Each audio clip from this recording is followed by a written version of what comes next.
¿Qué cosa es eso? La escalera. Entonces, ¿te acuerdas que hicimos una losa, no? Una escalera es una losa maciza. Solamente que tiene sus particularidades, ¿no? Vamos a explicar bien eso de las escaleras y luego vamos a diseñarlas. Ustedes lo van a diseñar en número. Yo les voy a explicar cómo es. Es más importante, ¿no? Primero, el que plantea las escaleras es el arquitecto. Él es el que ubica. El arquitecto, ¿qué es lo que hace? Diseña la distribución de una edificación. Y también dice, acá tiene que ir una escalera, ¿no? Y él, pues, con sus habilidades geométricas, tiene que ubicar la escalera y tiene que ser adecuada. ¿Qué condiciones tiene que cumplir una buena escalera?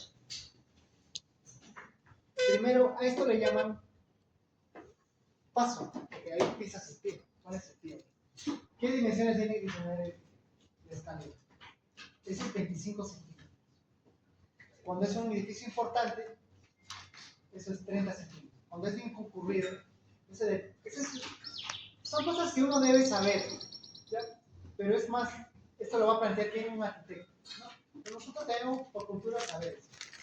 Cuando es un edificio donde circula mucha gente, como un centro comercial, por ejemplo, eso tiene que ser 30. Cuando es una vivienda, una oficina, lo usual es 25. Lo más usual es 25 centímetros. Porque si es menos que 25 centímetros, tu pie no se va a acomodar bien ahí. No puede ser, pues, 10 centímetros. Imposible.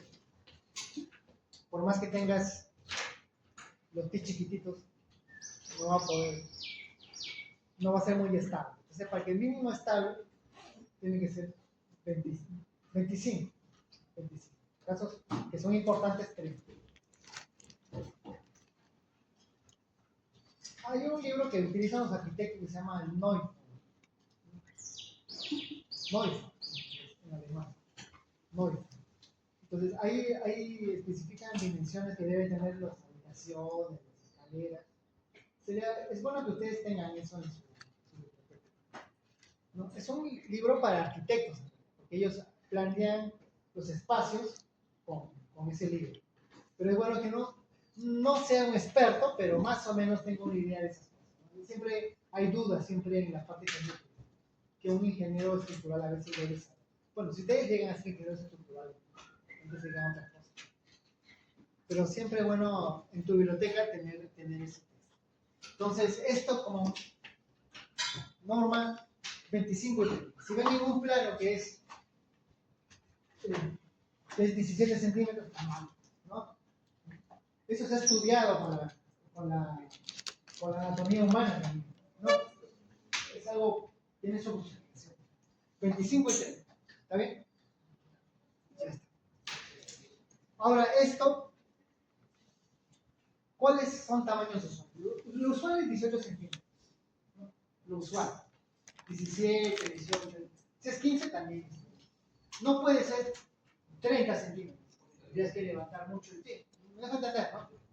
Entonces, lo usual, de las medidas usuales, está entre 15 y 18 centímetros.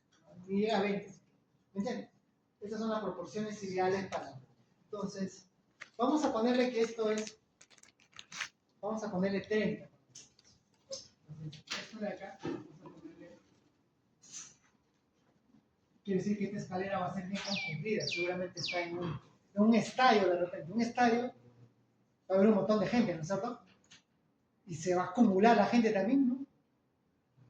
Entonces, 30 centímetros. Entonces, esto vamos a ponerle 18 centímetros. Aunque estas medidas, siempre estas escaleras te lo va a plantear toda la geometría un arquitecto, ¿no?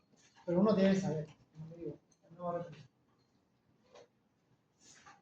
Y como seguramente es un lugar que es un estadio o un teatro que se llena, entonces la sobrecarga también es importante.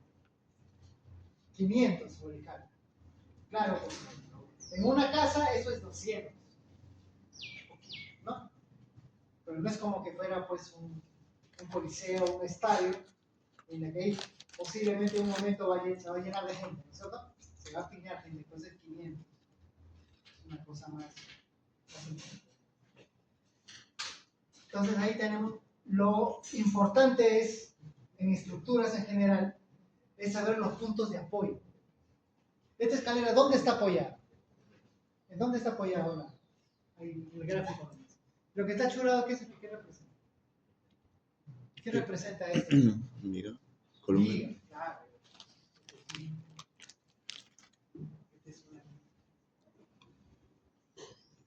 Y esto también es una. Entonces nuestra losa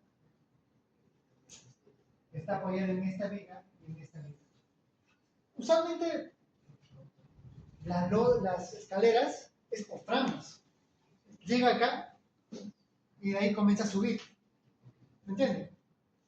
Pero solamente estoy dibujando el tramo que sube acá. Luego este es el descanso y luego comienza a subir por este lado. ¿Han visto? Pero esto ya sería otro tramo. Porque estoy analizando únicamente el tramo 2. Solamente hay otro tramo que va a la cimentación. ¿Me van a entender? Acá está llegando a este punto.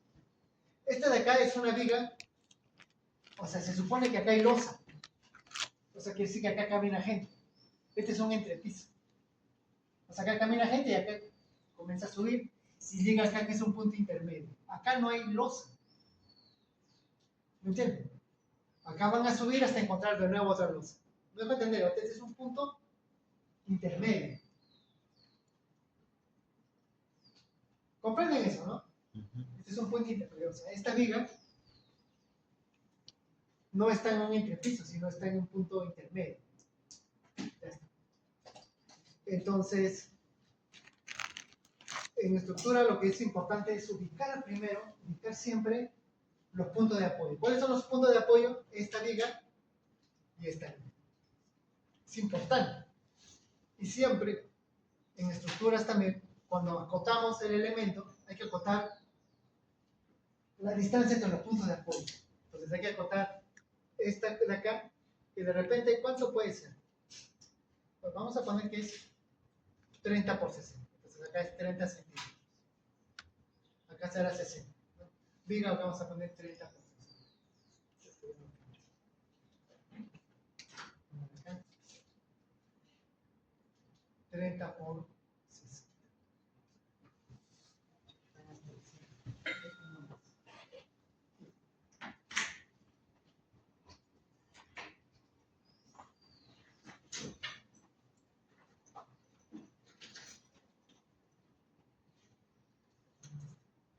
Entonces, diga 30 por 60. Entonces, son buenos puntos de apoyo, ¿verdad?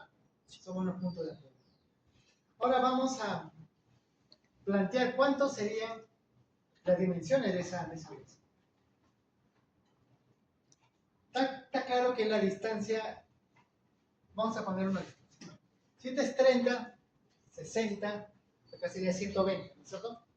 120 y acá vamos a ponerle 120 más, acá sería 240. 240, pero vamos a ponerle de 260.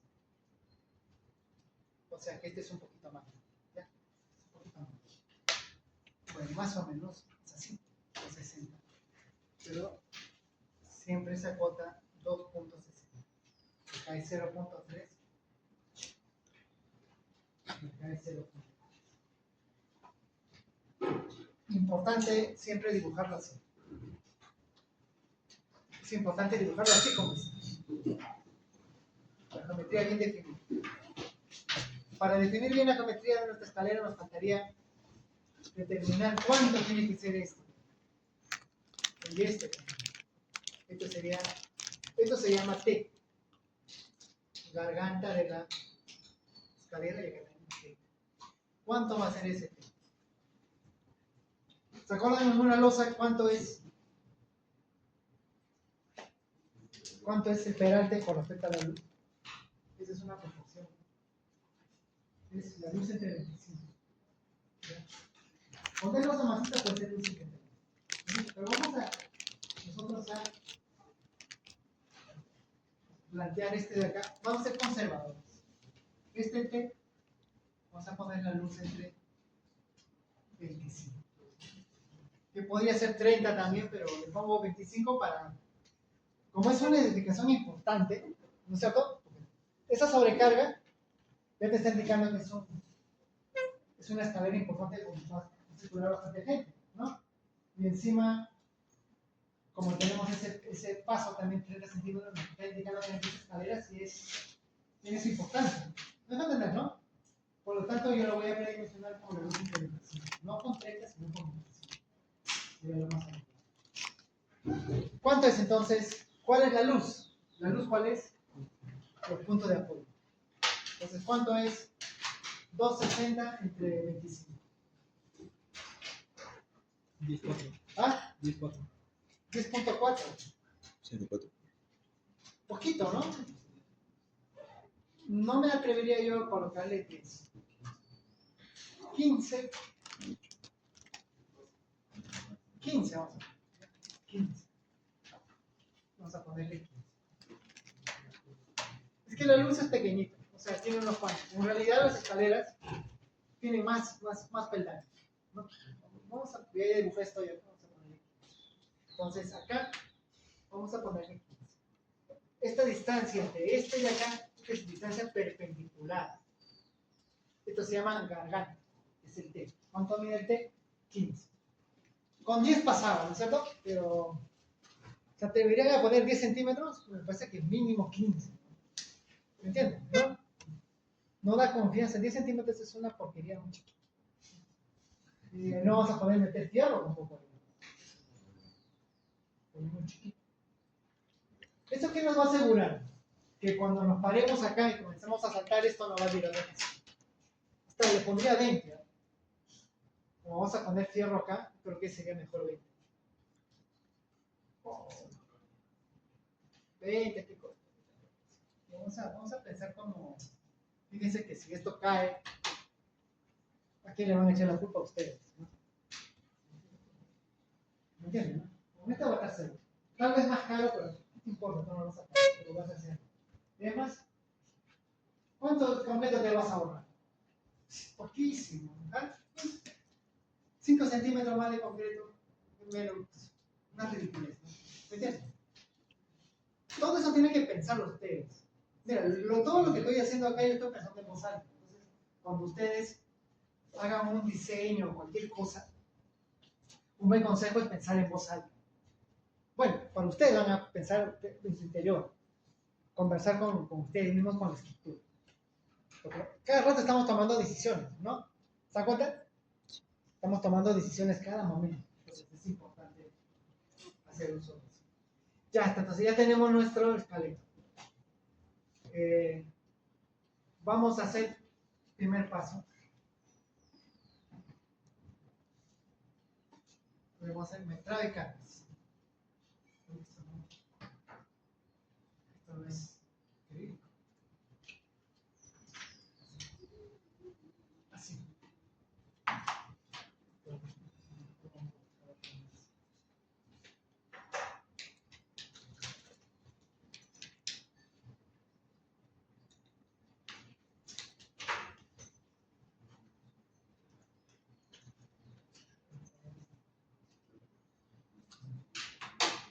Vamos a hacer primero metrado de carga, como si fuera una losa maciza.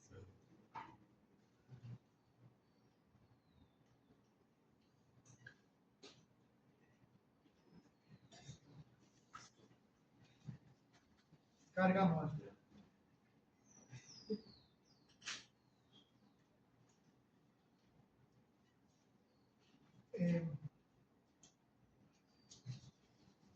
Acá no se indican los planos, pero se da por hecho de que acá hay un ángulo, ¿cierto?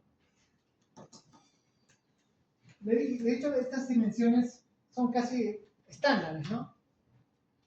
Esto siempre 17, 18 y esto 25, 30. Entonces, el ángulo de acá está definido ya con esto, ¿no es cierto? ¿Este ángulo cuál sería? Vamos a poner algo. Sería arcotangente, ¿no? Arcotangente de 18 entre 30, ¿no es cierto? Ya, pero ya no sé ese valor. Sería el arcotangente. No meto, ustedes saben más trigonometría que yo. Me dejo entender, ¿no? Ese ángulo está definido. Entonces, ¿cuál sería mi modelo estructural? Sabemos que el punto de apoyo es ahí. Uno diría, bueno, mi modelo estructural debería ser una losa inclinada y una losa recta. Acá, ¿qué tipo de apoyo sería? Apoyo simplemente y acá simplemente. O sea, realmente el modelo estructural sería ese, ¿cierto? ¿Me van a entender, no? El modelo estructural de la losa sería, o sea, no es totalmente una viga, sino es un... No llega a ser pórtico, pero es una viga con inclinación, no es una viga recta, ¿no? Esto es lo cuasi real. ¿Qué ángulo de inclinación tiene este de acá? El alfa que me salga, pues, ¿no? Algo tangente. Acá, ¿qué distancia tendría esta distancia de acá? Y este de acá. Acá sería 30 por 1,20 metros, ¿cierto? Porque son, ¿cuántos peldaños? 1, 2, 3, 4, 1,20 metros. Y acá sería el complemento, sería 4 acá. Y acá sería 1,4, ¿no? 1,4. O sea, uno podría plantear que ese sea el modelo estructural, ¿no? Pero de repente yo soy más ocioso. Y hago que mi modelo estructural sea así, nada. ¿Cuál es más crítico? A ver. ¿Cuál es más crítico? ¿Este o este? Han hecho flechas, ¿verdad? ¿Ah? ¿Se acuerdan? Han hecho, están haciendo creo que flechas globosas. Me han comentado. ¿Cuál de los modelos me bota más flechas? ¿El de abajo o el de arriba? ¿Ah? No son lo mismo, ¿no es cierto? Pero ¿cuál es más fácil de analizar? ¿El de arriba o el de abajo? El de abajo es más simple, es más directo. La flecha, ¿cómo se deformaría esto? Se deformaría así, ¿no es cierto? Así se deformaría. La flecha sería acá, ¿no es cierto? Esto se deformaría así. ¿Cuál es más crítico, este o este de acá? El de acá, ¿no es cierto? Esto, como este tiene inclinación, esto su flecha va a disminuir drásticamente. ¿No es cierto? ¿Me comprenden, verdad? Entonces, si yo quisiera simplificar las cosas, hago este. Si este cumple, este de acá va a recontra cumplir. ¿Me dejo entender? Son simplificaciones racionales, ¿no es cierto? Entonces, yo por qué estar analizando esto de acá, ¿no? Es complicado. Analizo este de acá. Porque esto de acá es simplemente apoyado. ¿Cuánto es el máximo momento acá? Si esta fuera uniforme, una carga de distribuida uniforme, el momento flector acá sería Medidor al omega al cuadrado. cuadrado. ¿Cuál es el momento flector acá máximo? Está feo, ¿no? Porque tiene dos tramos, uno inclinado y otro recto. El problema se hace más horrible acá, ¿no es cierto? Entonces, lo usualmente en escaleras no se utiliza esto. Y además, como la inclinación, mientras esto es más chiquito, o sea, esto de acá marcadamente va a ser diferente cuando este sea grande. Si este es 90 grados, sería el recto acá. ¿Me entienden? ¿No? Este sería casi un cuasi pórtico, ¿no? Cuando este es menos grados, esto se va a acercar más a este. Cuando esto sea 0, ya es este. Cuando sean ángulos pequeñitos, entonces estos de acá se van a aparecer más. ¿Me vas a entender, no? ¿Comprenden, no? Entonces, para los ángulos que tenemos acá, también son usuales, ¿no? ¿Se acuerdan que este es 25, 30, y este es 18, 17? Estos ángulos, ¿de cuánto saldría en ángulo? A ver, hagan ese cálculo. Al cotangente de este. ¿Ah? ¿Cuánto es? No sale con grados, sale con minutos. ¿Sale así? Le sale que le dos No. No puede ser tanto. ¿Cuánto es? 18. Ahora alguien le sale en sexagesimales, ¿no? 30 grados. 31 grados. 31 grados es un ángulo de inclinación que está muy por debajo de 45, ¿no?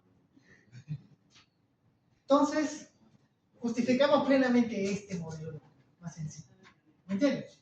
Esto sería importante cuando este sería mayor de 45, ¿no? ¿Me dejo entender, no es cierto? Pero como tenemos un ángulo de 31 grados, este de acá es un modelo que es imperfecto, ¿no? Porque no es lo real, pero me da el suficiente orden de magnitud. ¿Me dejo entender? Entonces, por eso nuestros modelos vamos a utilizar como modelo este no. Pues he querido hacer esto para que puedan entender el asunto. ¿Van a comprender el asunto o no? ¿Ah? Eso es por ocioso, ¿no? Pero ¿por qué vamos a malograrnos la vida haciendo cosas complicadas cuando podemos hacer más simplificadas? Y además la diferencia en hacer no va a ser gran cosa. ¿Me entiendes? ¿No? Entonces vamos a plantear nuestra geometría como si fuera una viga simplemente apoyada. ¿Comprenden? ¿No? ¿Ven cómo la manera de hacer todo eso para que entiendan por qué es eso? ¿No? ¿Me entienden? ¿No? Entonces, está plenamente justificado hacer esto. Pero, vamos a hacer metro de carga muerta. Acá tenemos una cosa medio extraña. ¿Se acuerdan cómo se metra por peso propio de esto de acá? Esto de acá es un tramo ya recto. ¿Cómo se calculaba el peso propio de esto? ¿Se acuerdan? Vamos a analizar por 1 metro de ancho, ¿no es cierto? Como una losa normal. Esto es una losa. Entonces, esto de acá es una losa normal. Podemos metrar acá fácil. Sería el área transversal multiplicado por peso específico de concreto, que es 2.4. Pero acá tenemos un serrucho, ¿no? Metrar eso, qué horrible, ¿no? Y ya no tenemos ya algo continuo, sino es... Pero no es tampoco muy difícil. Vamos a hacer esto. Voy a hacer simplemente un pequeño esquema de un tramo. O sea, tenemos dos tramos en realidad. Un tramo recto que es acá y otro tramo. Bueno, acá tenemos un tramo que vamos a poner un tramo inclinado. Acá era 1.40 y acá era 1.20. Entonces tenemos, si nuestro modelo es este, en carga sí va a ser distinto, porque acá tenemos un tramo que es enserruchado, ¿no? Y acá un tramo recto. Entonces vamos a hacer la parte complicada que es el tramo serrucho. ¿Cómo metramos eso?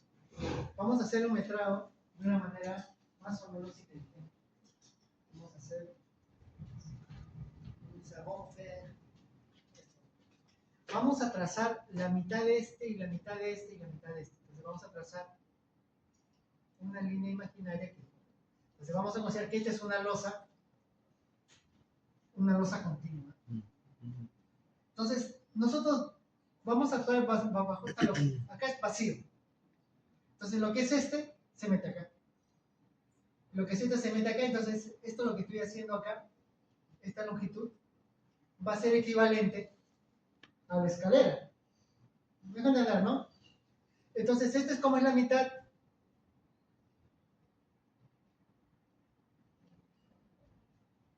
¿Cuánto sería esta longitud? Sería 18 entre 2. ¿No es cierto? Esto sería 18 entre... Esta pequeña distancia sería 18 entre 2. Entonces, la garganta va a ser esta distancia. Perpendicular.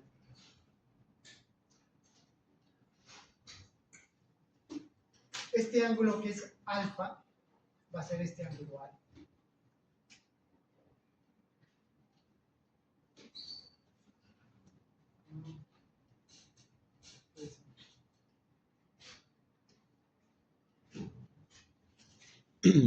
La garganta es más. Ay, ay, ay. La garganta es este señor de acá, ¿verdad? Entonces, esto es 20. Lo que yo quiero es este de acá, ¿verdad? Lo que quiero es esta distancia de acá, sumado esto sería el ancho equivalente de esa losa. Lo que quiero es este.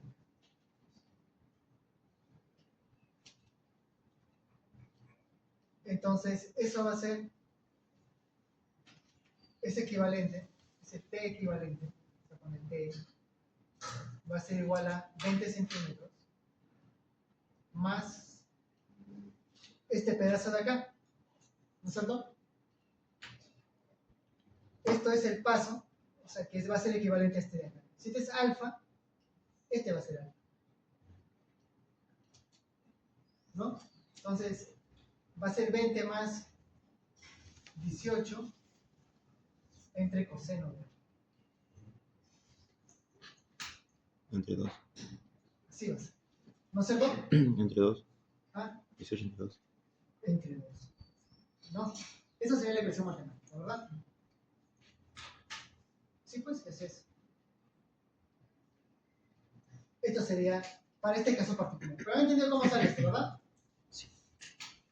A ver, saquen esto, ¿cuánto saldría para nuestro problema? Sería, ya tienen el ángulo que es, no sé, 30 y algo, ¿no?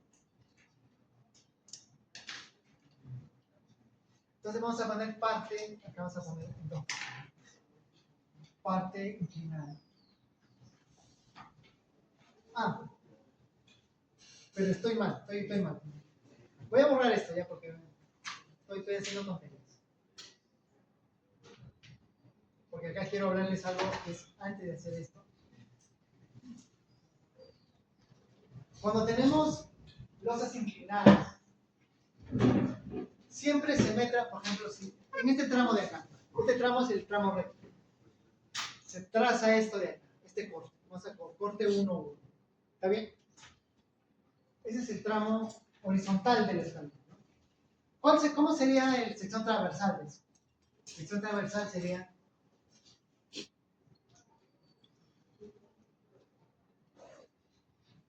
$20 acá, y acá ¿cuánto? 1 metro. O sea, 1 metro, y acá se me hace. La gravedad, ¿cómo está actuando? Es vertical, ¿cierto? ¿Está bien? Entonces, para hacer peso propio del tramo horizontal,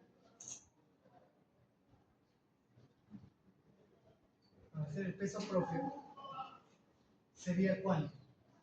Sería 0.2 multiplicado por 1 y multiplicado por el peso específico completo, que es 2.8. Entonces, eso sería el peso propio del tramo horizontal. ¿Está bien? Pero ¿qué pasa cuando tenemos una superficie inclinada? Tengan en cuenta eso. Imagínense que esto no es una escalera, sino es una rampa. ¿Ya? Una rampa vehicular puede ser. Imagínate que no es una escalera, sino es una rampa, una estructura inclinada. Entonces, ¿con cuál van a hacer la altura del elemento inclinado? ¿Con este de acá? ¿O este de acá? Vamos a poner T y acá vamos a poner T. ¿Con cuál lo vamos a hacer? ¿Con este o con esta? Cuando queremos meter una losa inclinada. ¿Con cuál lo van a hacer? A ver. ¿Me entienden, no? ¿Se acuerdan que cuando es un tramo recto, así, horizontal, esto es con este, ¿cierto? Con este 0.2. Pero si tenemos una losa inclinada, ¿con cuál lo vamos a hacer? ¿Con esto vamos a meter o con este? ¿Con cuál de los dos? Tiene que ser en la dirección perpendicular a la gravedad, paralela a la gravedad. ¿La gravedad cómo está actuando? Está actuando vertical. Entonces no se hace con el corte transversal, sino se hace con el corte vertical. ¿Me entiendes? Acá sí coincide, ¿no? ¿Me entiendes? Pero cuando tenemos una losa inclinada, tipo rampa, si esto es T, habría que determinar este. Si este es alfa, este es alfa, ¿verdad? Y esto sería T coseno, ¿no es cierto? De alfa. ¿Me dejo entender, no? Hay que tener eso, mucho cuidado en eso, cuando tenemos no solamente losas, sino también podemos tener vigas inclinadas también. Hay casos de vigas inclinadas, ¿sí? Hay techos que son inclinados. En las zonas de lluvia, ¿cómo son los techos? Inclinados, o así aún dos aguas, o también puede ser una sola agua. Entonces, para el peso propio de la viga, no lo vas a hacer con el corte transversal, sino con el corte vertical. ¿Me comprenden, no? ¿Por qué? Porque el peso está actuando vertical, pues, la gravedad es vertical. Entonces, hay que hacerle el metrado con el corte vertical, no con el corte transversal. ¿Han entendido eso bien? ¿O tienen una duda? ¿Se entiende, no? Entonces, nuestra escalera, ¿cuál me importa? ¿Me importa esto de acá? ¿O me importa este de acá? ¿Cuál me importa? Este de acá me importa, ¿verdad? No, este de acá. Este de acá es el que me importa, ¿verdad? ¿Ah? Como ese me importa, acá tengo ya el T, que es la garganta. Entonces, no, entonces lo que me importa es, claro, este es T, ¿cuánto será? Y este es alfa, es este de acá. Entonces, esta distancia de acá, ¿cuál es? Esta será T entre coseno de acá. Y este, ¿cómo se llama este de acá? Contrapaso, ¿no? Vamos a poner contrapaso. Paso donde pones el. Entonces, el T equivalente para el tramo inclinado, el que me importa es este. Será el contrapaso entre 2 más T coseno de. Ahora sí. ¿Me entienden? El que me interesa es este, señor, el vertical, no el horizontal, el inclinado. Entonces, esto sería la expresión. ¿Se tienen que aprender de memoria eso? No. Es lógica. ¿Me entienden, no? No tienen por qué aprenderse de memoria esta expresión. Pero sí deben saber cómo se dice, ¿no?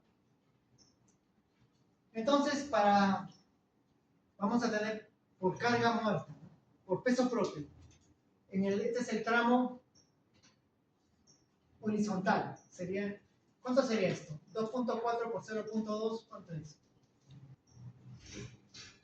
¿Cuánto es eso? 0.48. Este es peso propio. Luego, ¿qué más puede haber en esta losa? Ingeniero, ¿este no sería por 1.4? ¿Ah? ¿Por 1.4 no sería? Bueno. ¿Cuánto es el peso completo? No, perdón. Este es 2.4. Su peso Luego, ¿qué más puede haber en la escalera? La escalera puede haber acabados, ¿no? ¿Acabado cómo se hace? El acabado es esto, lo que le colocan acá. Esto es concreto, pero le van a poner acá algo, le van a poner aquí, no sé, bonito, ¿no? Porque sería bonito, porque si concreto solo es feo, ¿no? Le colocan un acabado, marmolado, Encima va a tener baranda también, ¿no es cierto? ¿Cuánto vale eso? Con 0.1 por un metro cuadrado está bien. Entonces, dimetrado de acabado.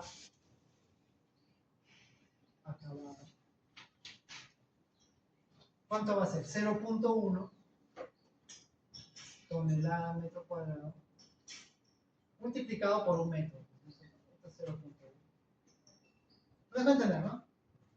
Un metro de... Estamos analizando con un metro de ancho de...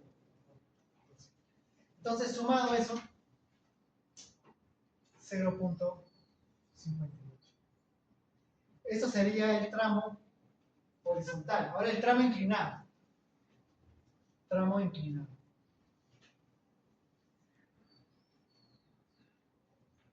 Inclinado. Este es el tramo horizontal.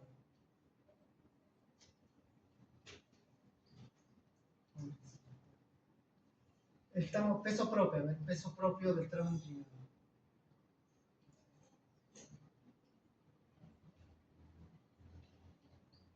¿Cuál sería? Ya no sería 0.2, sino sería esta distancia, o este, ¿no es cierto? Este. ¿Cuánto sale para nuestro polito? ¿Cuánto sale ST? Es más que 20, ¿no? ¿Cuánto sale? A ver, hagan matemáticas. Sería 18 entre 2 más 20 entre coseno del ángulo que tenemos. 32.3, ¿no? Está bien, 32.3. Entonces sería 0.32 o 33 por 1 y por 2.4. ¿Cuánto sale eso de acá?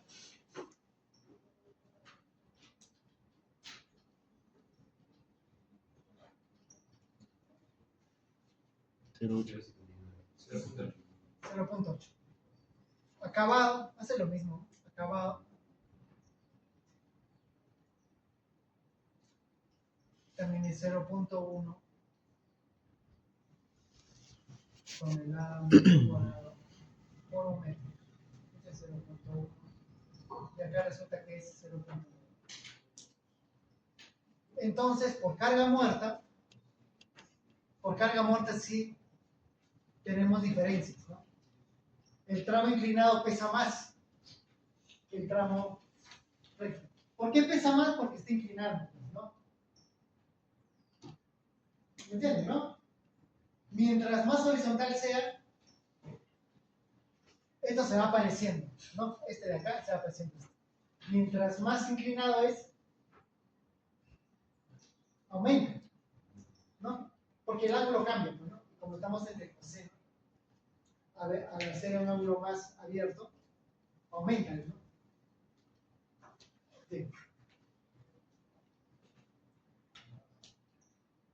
Entonces ya tenemos eso. Entonces, voy a borrando esto. Vamos a ver cómo es nuestro modelo estructural. Mi modelo estructural es este. Tenemos nuestro modelo que ya está plenamente identificado, que es simplemente apoyado. Carga va a ser DEAT. Carga muerta. ¿Cómo es las cargas? La carga va a ser, en el primer tramo, va a ser una carga, y más o menos a la mitad, no exactamente, va a disminuir. Entonces vamos a tener así. Así. Entonces, acá va a haber dos tramos. Acá es 1.2 y acá es 1.2. Acá es 0.9 y el otro lado es 0.51. 0.6. Entonces, ese es el modelo matemático para cargas muertas. ¿Está bien? ¿Entendieron eso, verdad? Entonces, siempre en este tipo de escalera, siempre hay que diferenciar el metrado de carga, ¿no? La zona inclinada y la zona horizontal. Por carga viva, ¿cómo sería por carga viva? Line.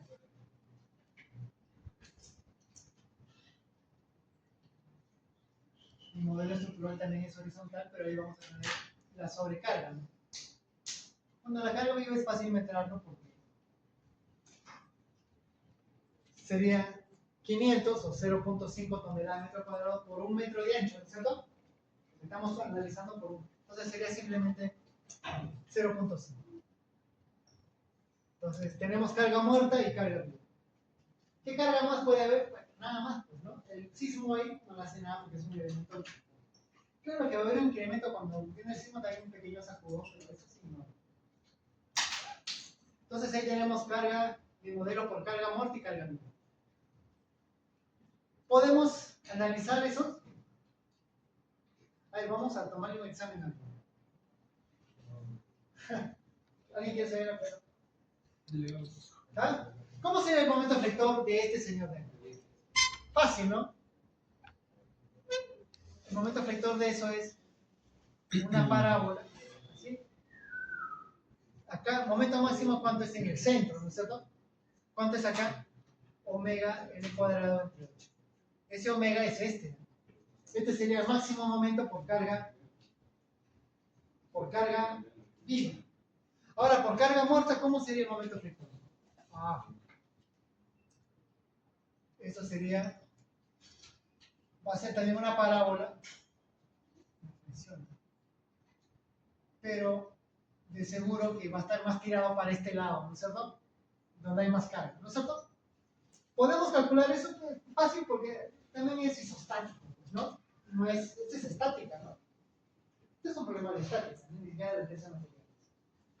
Entonces, estará ubicado en la misma punto el momento máximo, ¿no? Porque el momento de acá va a estar más tirado para acá, ¿no es cierto? Y el momento de acá, este sí está en el centro. No está ubicado en el centro. ¿Qué combinaciones tenemos ahí? Carga muerta y carga viva. 1.2, ¿no? Porque la norma de la A6 es 1.2 de la carga muerta y 1.7, ¿no? 6. Ese es como el A6. ¿Podemos hacer eso ahí? Por los momentos, sí, ¿no es cierto? Y podríamos tener el diagrama de momentos que son en el. Eso yo no lo voy a hacer. Eso lo van a hacer ustedes. Pero.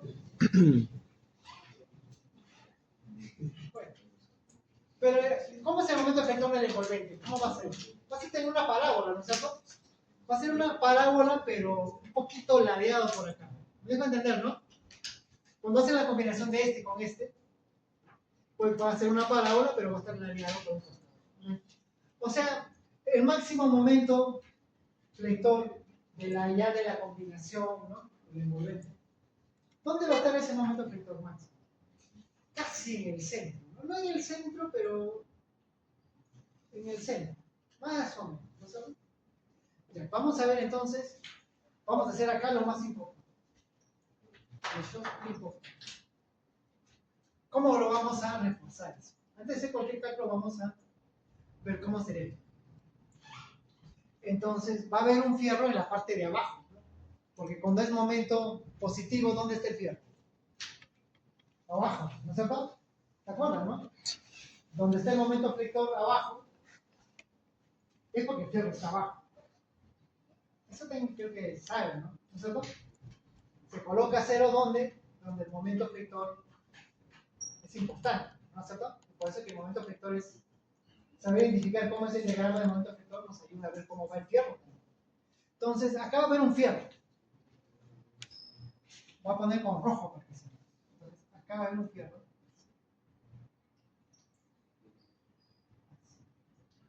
Acá lo que me cuenta. Pero este fierro, no puedo hacer esto. Uno diría, voy a hacer el fierro así. Lo voy a hacer primero mal para luego hacerlo. Esto no puedes hacer. Claro, uno puede decir, el fierro más importante es el fierro de abajo y lo voy a armar de esa manera. Eso está mal. ¿Por qué cosas? Por varias cosas. Primero, más o menos, ¿en dónde está concentrado esto? Más o menos el momento máximo está casi en el centro, o sea, acá, ¿no? Más o menos el momento flector va a estar en esta área, ¿no es cierto? En esta región, ¿no es cierto? Entonces, acá seguramente el fierro va a estar en tracción y compresión. Tracción. Tracción, ¿cierto? Acá está el fierro de tracción acá y el fierro de tracción acá. ¿Está bien? El problema está en la zona en que se cruzan, en este cambio de dirección. Porque si el momento está acá, tracción acá, estos valores son iguales, ¿no es cierto? ¿No es cierto? Esta tracción acá es lo mismo que esta tracción. ¿Cómo estaría actuando esto de acá por vectores, no? En conjunto estaría actuando como una fuerza así, ¿no es cierto? ¿Está bien? Una tracción acá y acá venía la resultante es esta fuerza en esta dirección. Y si es esto de acá, este pedacito de recubrimiento, ¿qué es lo que va a suceder? Se lo va a llevar. ¿Me entienden? Esto se va a ir. ¿Me entienden, no? Entonces, eso que está ahí, dibujado así, no funciona. No funciona. Entonces, ¿qué es lo que se hace? Lo que se hace es esto. No se hace esto así, sino el fierro de acá lo vas a tirar hasta continuarlo hasta acá y acá recién lo vas a ver. Y el fierro de acá, que también es importante, lo vas a meter hasta acá y acá. Entonces acá va a haber esta suma vectorial, ya no va a haber, porque ya son dos barras distintas. ¿Me dejo entenderlo? Miren, lo que estoy haciendo es recontra importante, recontra importante. Entonces, esos dos fierros son distintos. ¿Me entienden? ¿No es cierto?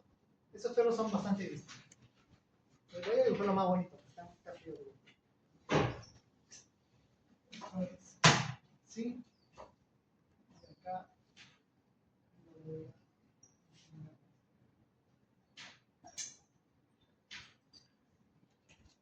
Entonces, este fierro es distinto que este. Son dos fierros distintos. ¿Son fierros importantes? Claro, son barras importantes porque esos son los que vamos a ver en el momento pintor, ¿no es cierto? Solamente que en ese punto, en ese cambio de dirección, voy a tener que cruzar. Ese es un detalle muy importante. Entonces, ese es el acero importante. O sea, lo que está en rojo es el acero importante. Ese es el acero importante. ¿Podemos calcularlo? Claro, porque sería así como diseñar una losa. Con esto ya tengo el momento máximo, ¿no es cierto? Con la combinación. O sea, el momento máximo es con 1.2 del momento D más 1.6 del momento E. Con esto tengo el momento de diseño. Con esto de acá tengo este momento, ¿no es cierto? Y con ese momento y con esa garganta, para el diseño se hace ¿con qué garganta? Con la garganta. ¿Me entiendes, no? El diseño, ¿cuánto va a valer para mi diseño el H? El H para mí va a ser pues 20 centímetros. ¿Me entiendes? Tanto para el inclinado como el horizontal. Para el diseño se diseña con la garganta, con el peralte de la sección transversal, ahí sí la transversal. Para la entrada de carga con el corte de carga. Entonces, si tengo esto, el momento, y esto de acá, ¿puedo calcular cuánto es este de acá? Claro. ¿No es cierto? Es un proceso de cálculo. Yo no lo voy a calcular, ustedes lo van a hacer. Pero puedo champearlo, ¿no? ¿Qué diámetro voy a utilizar para la losa? ¿Se acuerdan? Medio y 3/8, nada más. ¿Ya? No vayan a meterle una pulgada ni 3/4. Se utiliza usualmente 3/4 y nada más. Entonces para esto yo le voy a poner este fierro de acá, le voy a poner 3/8, muy chiquito, 3/8, o ya me aseguro ya, media vez. De repente está de más, pero si este le coloco en media 20, este también le puedo colocar en media 20 o no. Sería lo ideal, ¿no? Porque el momento máximo está más o menos en este sam. O sea, puede ser este fierro o puede ser este otro. ¿O no? ¿Ah? ¿Me entiendes? Entonces, este fierro también. Este fierro de acá lo voy a poner fierro de media ¿Ya? Estos serían los fierros importantes, ¿no? Ya ustedes verifican cuál debería ser, ¿no? Si yo no quiero hacer nada, yo lo voy a chancear así, ¿ya? Que les aseguro que va a pasar, ¿no? Les aseguro que va a pasar entonces, ¿no? Ustedes tienen cómo calcular, cómo justificar que ese fierro no cumple, ¿no? Estos serían los fierros importantes, pero nuestro modelo es así. Pero en realidad el momento flexor tiene como este de acá, es un apoyo realmente simplemente apoyado. Este es simplemente apoyado. ¿Qué caracteriza un apoyo simplemente apoyado? Que permite el giro. ¿No es cierto? ¿Se acuerdan eso, no? Pero esto permite el giro. ¿Esto puede girar libremente? No, porque acá tenemos una viga de apoyo. Este tiene una rigidez torsional. La rigidez torsional me mide el grado de empotramiento que tenga acá. ¿Me dejan entender, no? Si este elemento de acá resiste bastante la torsión, quiere decir que esto es casi como el empotramiento perfecto. ¿Me entienden, no? Y si esto gira poquito, no, puede girar un poco, entonces esto es simplemente apoyado. ¿Me entienden? Porque esto no es exactamente simplemente apoyado como hemos dibujado. Tiene un poquito de empotramiento. Por eso es que se coloca siempre un empotramiento acá.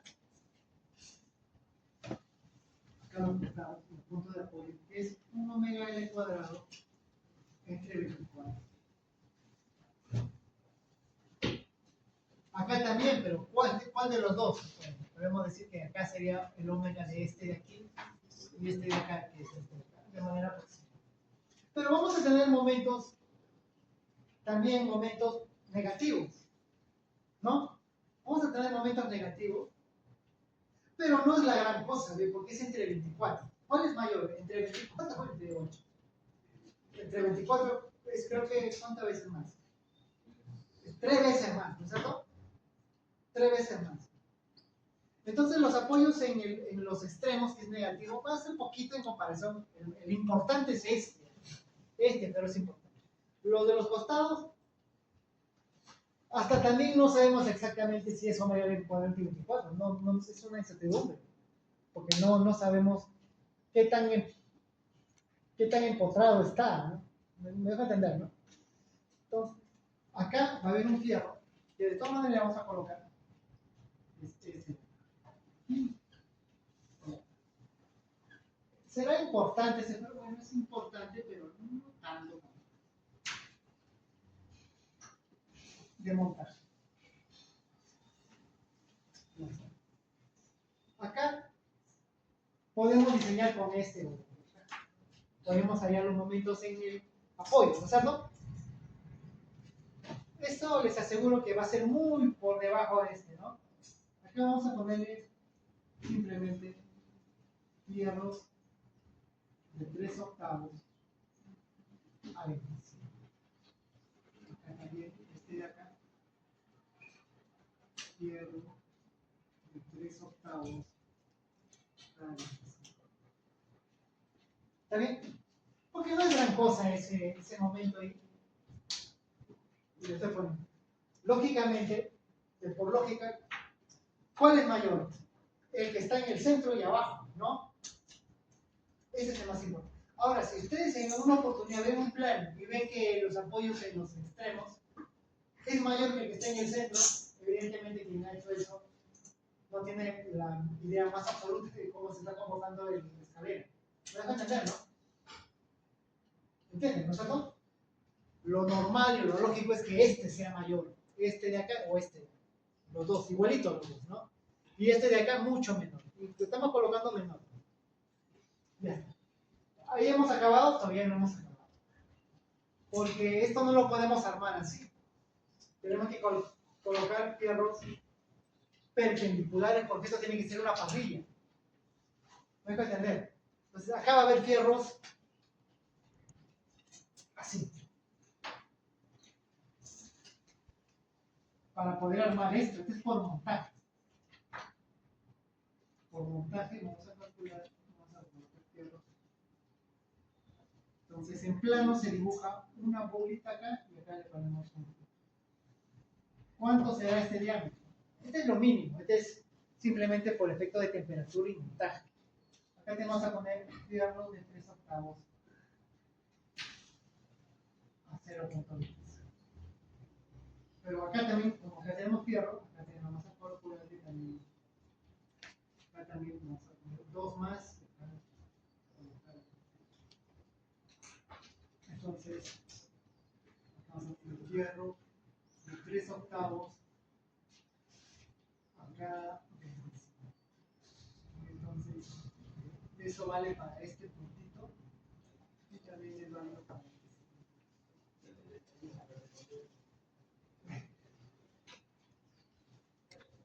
Ese no cumple ninguna función por fricción. Su única función es poder montar esa armadura, ¿no? Poder montar. ¿Cuál es el fierro importante? El fierro de abajo y el que esté en el centro. Y debe ser lo mismo que es longitudinal, ¿no? Es lo mismo. Entonces, más o menos sería el detalle de la. ¿Cuántas barras tenemos? Tenemos esta de acá, 2, 3, 4, ¿no?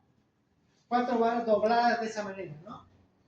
Y aparte también tenemos fierros perpendiculares, ¿no? ¿Está bien? ¿Esto de qué longitud tiene? Bueno, tiene la longitud del ancho de la escalera, ¿no? Entonces, de esa manera tenemos el diseño de. No he hecho ningún cálculo. Bueno, he hecho cálculo parametral, pero el cálculo de concreto armado ya ustedes saben eso, ¿no? Yo no cambio por ejemplo, en teoría han visto cómo se calcula eso, ¿no? Yo le he champeado más, ¿no? ¿Es válido lo que he hecho? Sí es válido, ¿no? Porque pues, de los demás tienen que comprobar si eso cumple esto, ¿no? Entonces, así mi escalera, viendo el plano nomás se ve que es bien racional, ¿no? Bien racional. Entonces yo con toda seguridad voy a subir mi escalera y voy a ponerme acá y me puedo poner a saltar, ¿no? También por esas longitudes que hemos escogido, tampoco yo me parece necesario chequear la flecha. Primero porque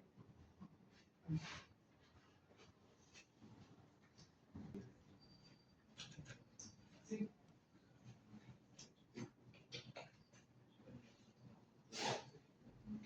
Mayor también dice, acá tenemos en un tramo 0.9 y 0.6. ¿Y qué pasa si soy recontra 3 elevado todo 0.9? También estaría bien. Lo que estaría mal sería colocarle todo 0.6. De repente por ahí puede ser menos a 0 de lo que realmente necesita. Siempre hay que pecar por exceso, no por defecto. La flecha tampoco no necesito determinarlo porque ¿cuándo tienes que verificar por flecha? Cuando tenemos luces muy grandes y que ya no están. ¿Se acuerda que hasta con losas creo que la luz entre 15 es válida? Acá hemos calculado ni siquiera entre 20. La luz entre 20 y 25 nos salía 10 centímetros. Pero hemos puesto 20, ¿verdad? O sea, ese de ahí tiene buena rigidez, ¿no? ¿O no? Tiene buena rigidez. Encima con el fierro tiene más rigidez de lo que es el bruto. Entonces, que tenga buena rigidez de la presa, momento de inercia bien fuerte, va a hacer que este cuando camines no va a vibrar nada, va a vibrar lo mínimo. Es decir, que te puedes meter ahí en el centro, darte tus brincos y no le va a pasar pero absolutamente nada, ¿no es cierto? Va a estar firme. ¿Me entiendes? O sea, no tienen por qué verificar flecha, porque en esta acá no va a ser necesario. Si pusiéramos, bueno, es un absurdo poner 10 centímetros, porque 10 centímetros ya no podría ser esto. Yo no podría poner este señor, porque esta distancia de acá ya no sería muy chiquitito, porque acá tiene que tener contra recubrimiento 2, ¿no es cierto? 2 centímetros, ¿no? 2 más el fierro de acá, la distancia va a ser pues muy chiquitita, pues he optado por colocarle 20, ¿no? Para poder armar esto. Parece que esta escalera parece bastante lógica, ¿no? Por todo lado, es bastante razonable. Es bastante razonable. Ahora que no he hecho el procedimiento de cálculo Porque yo creo que ese es arte, ¿verdad? Más importante lo que he hecho, ¿no sé todo? Lo que he hecho es más importante. ¿Alguna pregunta?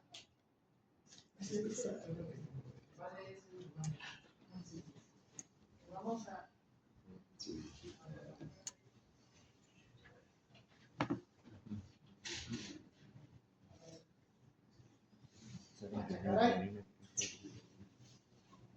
Almeida, Presente. Altamirano. Bueno, ¿tienen alguna pregunta acá? Yo creo que está medianamente claro. Pero vamos a aprovechar esto para ver otros casos. Otros casos que son bien interesantes. Ver otro tipo de escaleras. Escaleras es un mundo, ¿ah? Estas son las escaleras más conocidas, ¿no? Este, digamos, es lo más tradicional, ¿no? Lo más tradicional.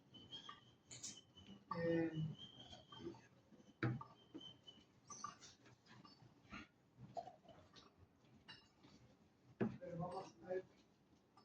Me dice cuándo lo puedo borrar la pizarra para ya hacer otra cosa.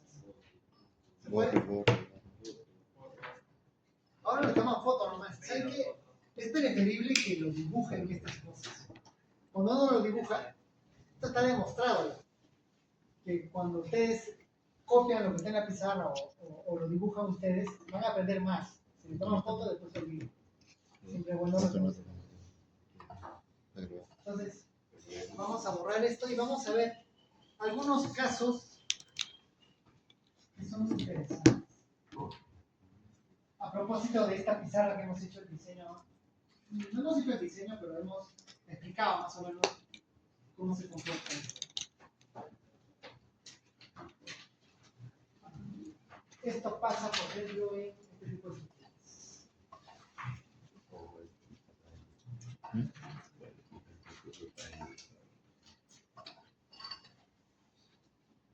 Por ejemplo, imaginemos que tenemos una viga. Acá tenemos una columna. Y acá.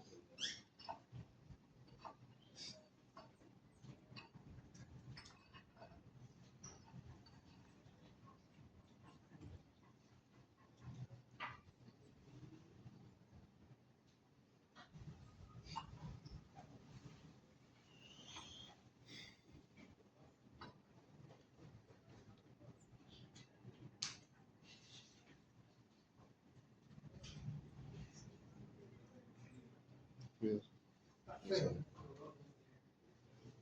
Ya, vamos a imaginarnos. No veo mucho diseño de vida, pero vamos más o menos en este propósito. Tenemos esto. O sea, de repente esto puede ser en Lima o en lugar de la cosa normal.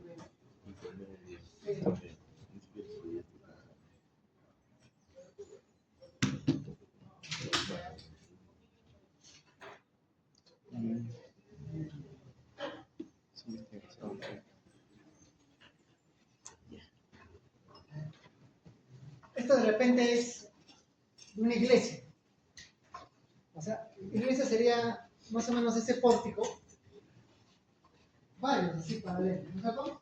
Y tenemos 10 metros porque la iglesia tiene que ser amplio. ¿Cuántas esas iglesias de los romanos? Cualquier iglesia que sea 2 años, ¿no es cierto? Una cosa similar. Esto se repite, bueno, debería ser simétrico, ¿no? Me dibujo el cambio. Esto debería ser simétrico, es así. Entonces, como tenemos que cubrir una luz muy grande, si hiciéramos una viga horizontal, ¿cuánto tendría que ser la viga? ¿Se acuerdan? ¿Cuánto tendría que ser? ¿Se acuerdan? Una viga. Si fuera horizontal la viga para cubrir 10 metros, ¿cuánto tendría que ser la dimensión de la viga? La luz entre 10. Debería ser 50 por 1 metro. Está feo, ¿no? ¿Ah? Y además que es plano, medio feo. Entonces, algunos optarían por esto. Porque esto, ¿cómo estaría trabajando? Estaría trabajando como un pórtico, ¿verdad? sea, este pórtico sería algo así. O sea, es un pórtico no plano, sino un pórtico con su umbrera, ¿no? Un pórtico a dos aguas. ¿Qué cargas va a haber acá? Va a haber cargas muertas, vivas. La muerta, cuando esté de plano inclinado, ¿cómo va a ser? ¿Se acuerdan cómo hemos visto? Con el corte vertical. No es con el corte canal, sino con el corte vertical. ¿No es cierto? Pero la ventaja es que como tenemos dos elementos acá, ¿dónde se va a producir la flecha máxima? Si fuera así nada más, acá tenemos toda la de perder porque la flecha máxima se va a dar en el centro, ¿no es cierto? Si tenemos esto, la flecha va a disminuir notablemente. Notablemente. ¿Me vas a entender, no? Entonces, para luces grandes lo que me conviene es esto. No solamente por el efecto del agua, por el drene, por el costado, sino esto de acá me ayuda a controlar la intervención. Voy a tener dos puntales ahí que van a aplicar que se forme una flecha en el centro. ¿Me vas a entender, no? ¿Entienden eso? Entonces, acá me conviene hacer esto. ¿No? Entonces, recuerden eso. Que no solamente poner a dos aguas, puede ser a dos aguas que no sé, puede ser asimétrico también, no tengo, ¿no? Pero ahí, colocar a dos aguas me alivia el hecho de que la flecha máxima va a disminuir, ¿no es cierto? Y además, si acá tenemos una carga muerta o viva, que es así, bueno, más muerta, de acá tengamos esto. ¿Cómo vamos a hacer el momento flector de eso? El momento flector de eso, como acá tenemos se unen acá, el momento flector va a ser así. Más o menos así. En cambio de acá, ¿cuál es el momento flector de esto de acá? El momento flector de acá va a ser grandote acá. Esto sería por carga muerta. Vean la diferencia del momento flector, ¿no? ¿Qué momento flector me conviene más? ¿Dónde hay más momento flector? ¿Acá o acá? Ahí. Acá me conviene más, ¿no es cierto? Porque este efecto me hace que también los momentos flectores, la luz ya a 10 metros es un montón de metros. Ya disminuiría y esto sería más efectivo. Entonces este de acá, para luces grandes me conviene esta geometría. Y además tiene otro efecto, que es más bonito. Para una iglesia, más bonito tener. Es más, ¿qué sería más bonito incluso que sea una cúpula? ¿Ah? ¿No es cierto? Una cúpula me trae más ventajas porque la cúpula es curva, es un arco. Los arcos son estructuras muy... El problema del arco es construirlo. ¿Cómo sería el encofrado? Es más feo, ¿no? Construirlo es más aparatoso. Pero construir a dos aguas sí es más sencillo. Entonces, sabemos por qué es esto, tiene toda la ventaja del mundo, ¿no? Para luces grandes, convendría eso. Pero, ¿cómo sería el refuerzo? El refuerzo, solamente le voy a indicar cómo sería el refuerzo. El análisis, ¿saben? Tendría que ser algo así, ¿no? Acá ya lo pueden simplificar así como hicimos las escaleras. Porque acá el ángulo que me importa sería un poquito más. Sería 45 por ahí, ¿no es cierto? Mientras más, mejor para mí, ¿no? Porque le da ese puntal de los dos lados más difícil. Entonces, ¿el fierro cómo iría? El fierro siempre lo trazamos acá, lo llevamos acá y acá decimos. Está el borde de acá y acá. El fierro de acá también va a ser para acá y ese, bueno, fierro de acá, abajo viene acá, lo lanzamos hasta acá y lo metemos acá. Esto sería aceros de abajo.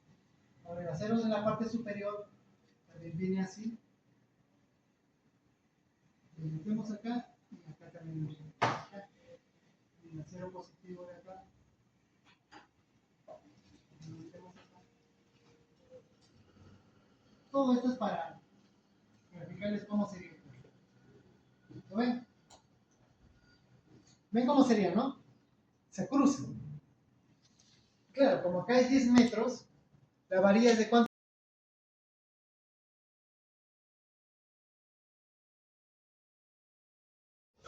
¿Me vas a entender? Entonces, más o menos así sería el detalle de las cosas. ¿Cuáles son los fierros importantes? Bueno, ahí sí todos, ¿no? Porque si es un continuo, esto también tiene que ser grande, ¿no? ¿Por qué tiene que ser esto grande en comparación a esto? Porque la tendencia de esto es como que esta carga va a hacer esto como que va a querer abrirse. ¿Me dejo entender, no? Entonces, esta columna de acá, si es 10 metros, ¿cuánto más o menos así daría confianza que puede ser 70 centímetros? Claro. Si fuera horizontal sería 1 metro, ¿no es cierto? Porque la luz sería todo eso. Acá la luz de alguna manera disminuiría casi la mitad. No exactamente, ¿no? Porque, ¿me entiendes? Por esa inclinación, y si el ángulo es bueno, que produce un puntal en los dos lados, la luz disminuiría. Acá, a ver, si estuviésemos planeando de veras, si le ponemos 70, ¿estaría bien o no? Yo creo que estaría bien, ¿no? Hasta 60, digamos. ¿Ya? Si es 60, esta columna tiene que ser más grande que la viga o no. Claro, tiene que ser. ¿Cuál es más importante, la columna o la viga? La columna, o sea, la columna debe tener dimensiones más grandes que la viga.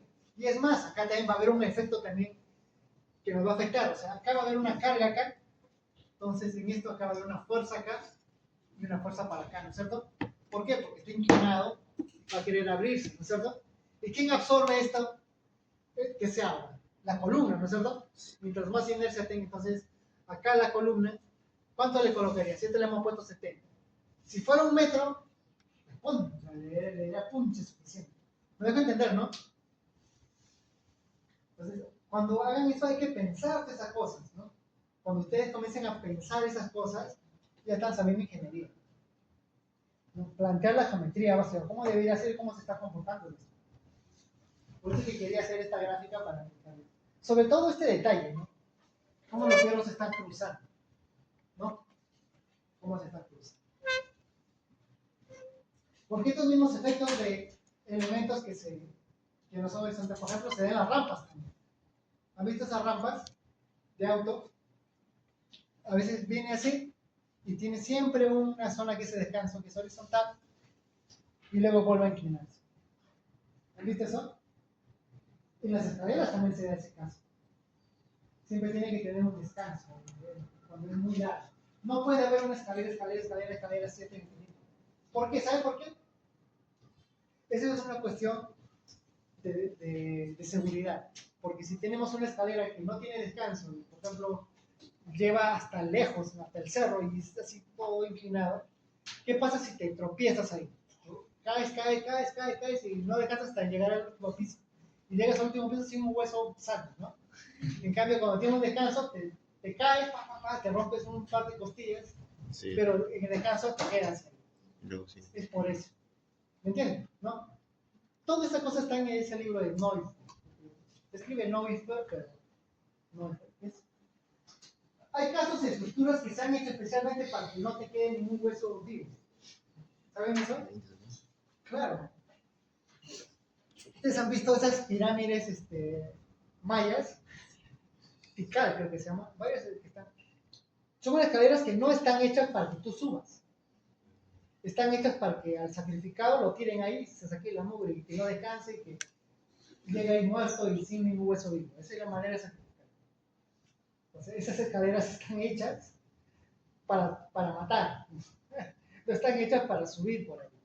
Subir ahí también dice que los que intentan subir dice que están en mitad ya se comienzan a darle miedo, ya, le da vértigo y se ven que es inclinadísimo, ¿no? Y no tienen ningún descanso, o sea, están hechos para que a los sacrificados los llevaban ahí y ¡pah! Los tiraban y que llegue pues. Eran de las costumbres sanas precolombinas, muy buenas. Infelizmente llegaron los evangelizadores y desterraron esas costumbres tan hermosas que teníamos en el mundo precolombino, ¿no? Bueno, los aztecas y los mayas eran siempre, no sé si a ustedes les ha pasado, pero yo cuando me educaron siempre me contaban una historia idílica del mundo precolombino y que ese mundo tan lindo que era se vio destrozado por la invasión, ¿no? Todavía en esas épocas, yo había acabado la secundaria, estaba en la universidad, pero se celebró los 500 años del descubrimiento de América. Entonces todos los movimientos indígenas salieron a decir, no, que para qué celebrar un encuentro tan desagradable, porque han venido a destruir y invadir otras hermosas costumbres. Los aztecas particularmente tenían, a veces digo, ¿qué lugar no me hubiese gustado vivir? ¿Qué época? ¿En qué momento? No me hubiese gustado vivir en el año 1200, 1300 y haber vivido en México precolombino, porque las costumbres ahí eran salvajes en extremo. ¿Sabían, por ejemplo, que los aztecas no tenían ganado, o sea, acá tenían llamas, no comían carne de pato, de llama no, porque es muy fuerte, ¿sabes? Porque también comen, no es muy agradable, pero la alpaca más o menos, tampoco el comino no me gusta. Los aztecas en Mesoamérica no había ganado grande, conocían el pavo, el guajolote, ¿no? Y algunas perdices, que se llama patos, gallinas no creo que había. La única fuente de alimentación, carne proteínica, era el pavo, pero pavo tampoco no es que abundase, era carne humana. Ellos tenían granjas de seres humanos, o sea, capturaban a sus enemigos y tenían, así como hay ganado vacuno, había ganado humano, ¿no? Los engordaban y luego los sacrificaban y lo vendían en el mercado. Ahora, ese canibalismo no es propio también de ellos, ¿no? Sino que en otras culturas también hubo periodos en que hubo canibalismo. Dice que en la época en que los seres humanos comenzaron a establecerse y comenzaron a conocer la agricultura, dependían mucho de las condiciones climáticas. Porque cuando eran nómades buscaban los mejores lugares, ¿no es cierto? Pero cuando se establecían, ¿qué pasa si lo que sembraban no producía? Se morían de hambre. Entonces, en ese momento hubo la violencia aumentó bastante. Se peleaban por el agua. Y como no había alimento, ¿a qué recurrían? A comer seres humanos. O sea, el canibalismo siempre estuvo presente en los inicios de la civilización, en los inicios de la agricultura. Ahora, de los aztecas, pues duró mucho tiempo. Cuando llegaron los españoles todavía practicaban. Por ejemplo, el plato típico mexicano se llama pozole, que ahora lo hacen con carne de vacuno, de res, pero antes lo hacían con carne humana, ¿no? El pozole. ¿Quiénes descargaron todo eso y trajeron ganado grande? Pues el mundo occidental, ¿no? Claro, al haber ganado grande hay una necesidad de comer seres humanos. Hay una pintura, yo hace mucho tiempo, tenía unas revistas, ¿saben que les cuente eso o no? Sí, sí, sí, sí. Había una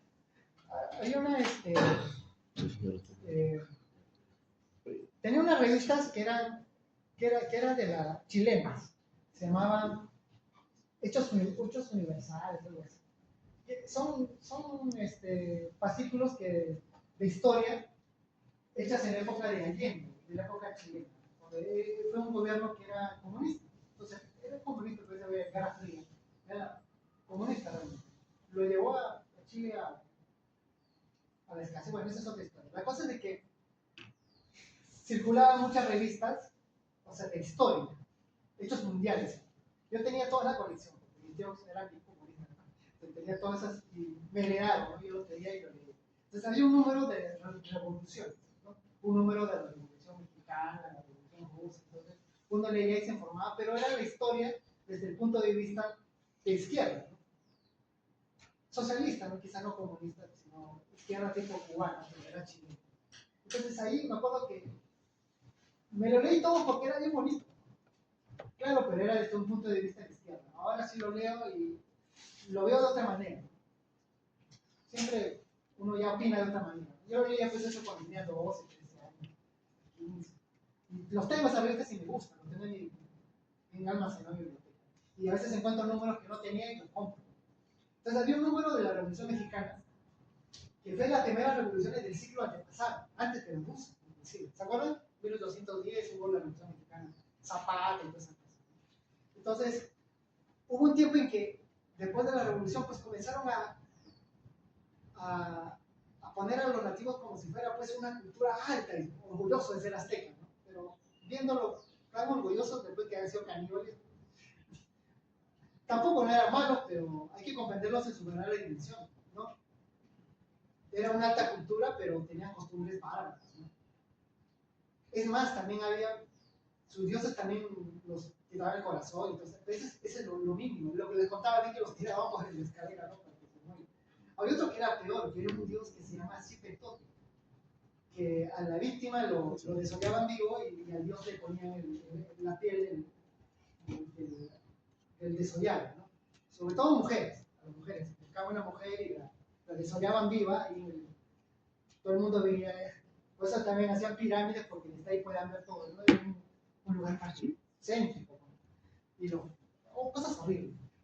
Entonces, había unos, en la Revolución Mexicana, pues, enaltecían eso.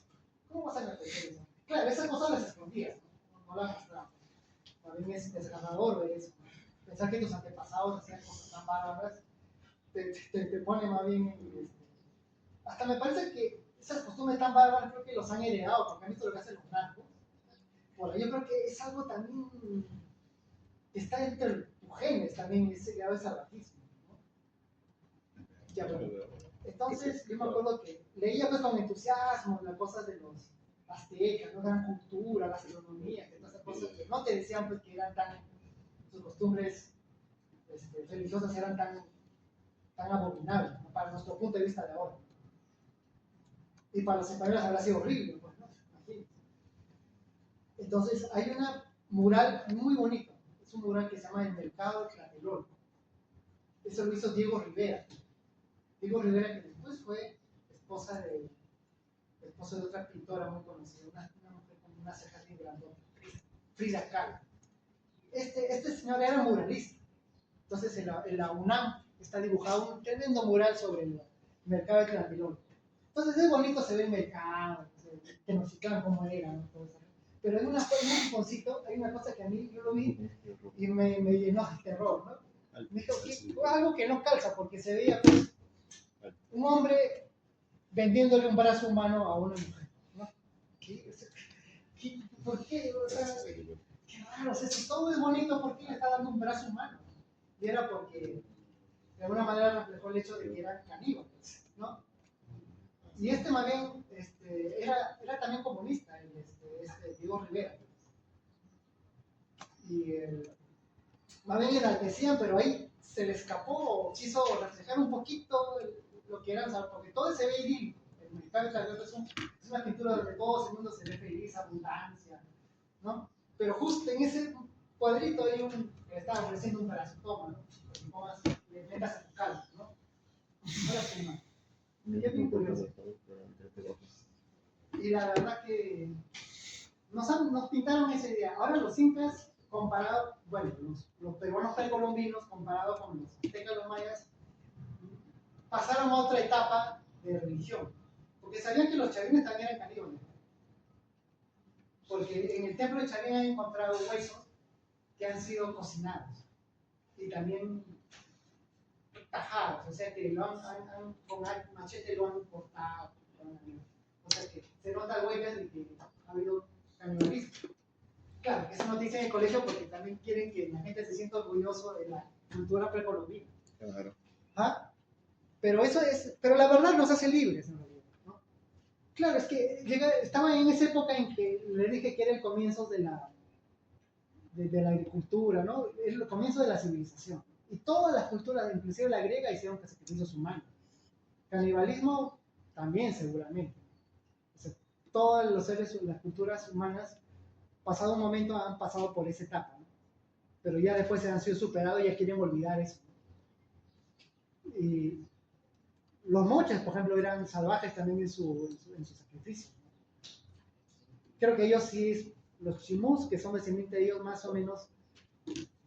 Pero ya creo que, claro, hace poco en Huanchaco encontraron un montón, una fosa común de un montón de niños, ¿no? Niños muertos, sacrificados, ¿no? Eso lo hicieron por el fenómeno del niño. Como era el fenómeno del niño, entonces dijeron, ¿cómo hacemos para que no? Porque los dioses nos están castigando, ¿cómo hacemos para que no nos castiguen? Vamos a matar lo que más queremos. ¿Qué es lo que más quiere una familia? a su hijo y sacrificaron niños, ¿no? Ahora por ignorancia, quizás por la creencia, la superstición que tenían ellos. No es que no podemos calificarlos por eso, sino, pero son los hechos, ¿no? Encontraron niños, entonces, pero no es tampoco para decir, en la época precolombina era toda felicidad y vinieron los invasores y nos trajeron la destrucción. Tampoco, ¿no? ¿Ah? Han estado mal y después estuvieron un poquito menos mal. También nos dicen siempre que antes la comida era mucho mejor, la gente vivía más tiempo. Eso es mentira. La comida era más natural, seguramente, pero era más escasa.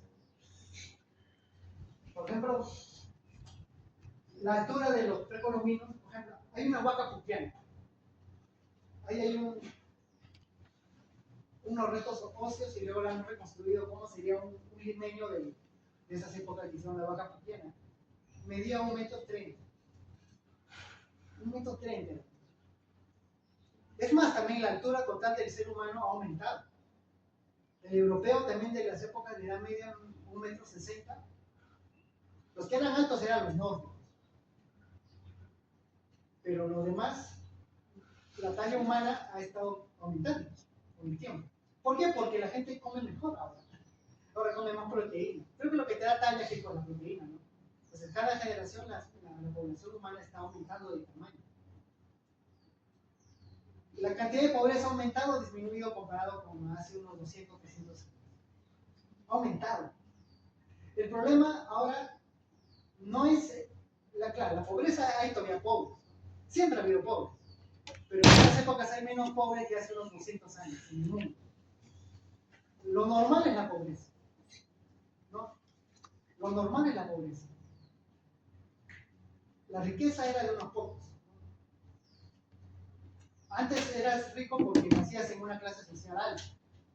O sea, si eras hijo de un rey o de un conde, tú eras secundario, ¿no? Entonces, siempre, aunque vivías tan incómodo, tampoco no era. Hasta los reyes morían, no había un montón de. Por eso los reyes tenían un montón de hijos porque se les morían un montón de hijos. Por ejemplo, Isabel la Católica se le murieron varios hijos. Y eran reyes, o sea, le daban comida de lo mejor. Pero la pobreza siempre ha sido la norma. ¿Cuándo la pobreza comenzó a disminuir en el mundo? Así drásticamente. Cada vez que ha habido un desarrollo tecnológico.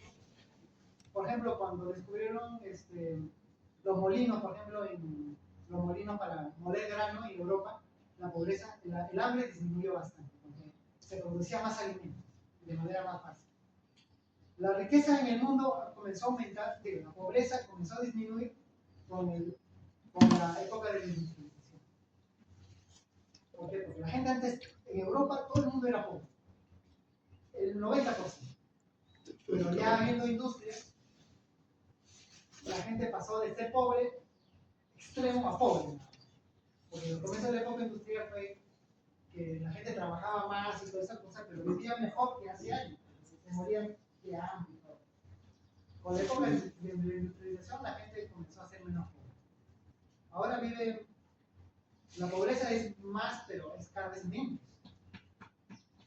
Por ejemplo, en el Perú, antes la pobreza era más extrema. Ahora hay la oportunidad de que también uno pueda mejorar. Eso se llama movilidad social. Lo que deben exigir a los políticos no es que no haya pobres, es inevitable. Hasta el país más avanzado va a haber pobres, porque es normal. Lo que debe permitir un Estado, una sociedad saludable, es que permita la movilidad social. Quiere decir que tú, aún siendo pobre, puedes llegar a ser rico en base a tu esfuerzo. ¿No es cierto? Antes no había eso, ahora sí hay movilidad social. Es más, también puedes ser rico, pero ser irresponsable y heredas el dinero y te lo gastas todo y te conviertes en pobre. Y tus descendientes también son pobres. Porque resulta que hay gente que era muy rico en una época y ahora ya no lo son tanto. Y hay gente que era pobre y ahora sí son ricos. En la sociedad toda hay movilidad social. Nadie está asegurado, porque tu familia no está segura. ¿No? ¿No es cierto?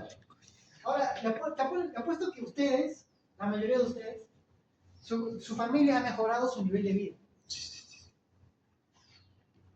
Es como la mía también. La mayoría somos hijos de provinciales. Seguramente tus abuelos o tus tatarabuelos eran campesinos.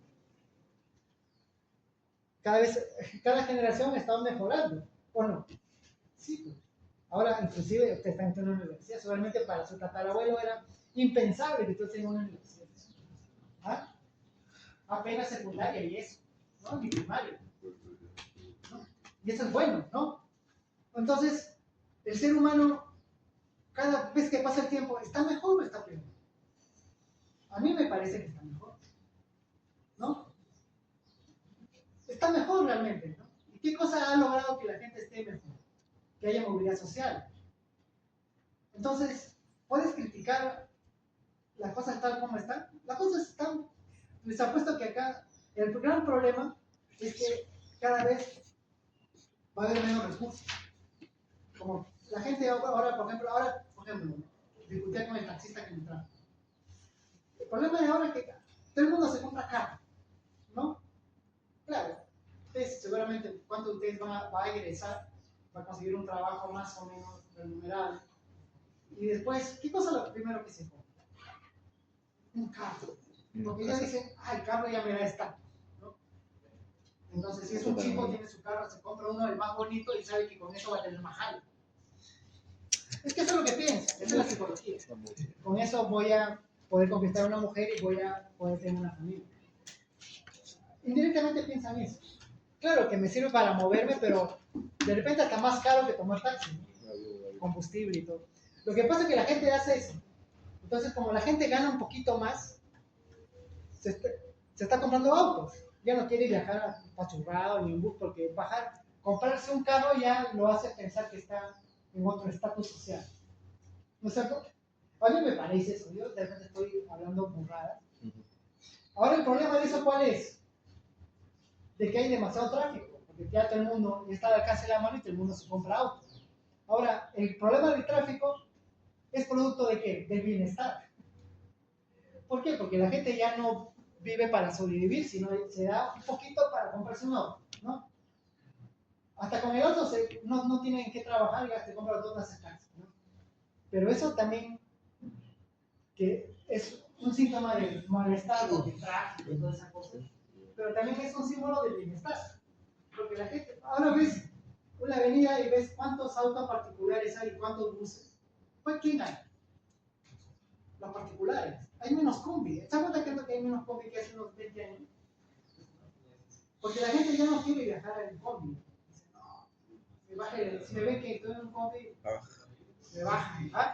Entonces, tengo un poquito más y tomo un colectivo. Es que es la verdad, ¿no? O me parece razonable lo que estoy pensando, no me parece, no le veo fisura.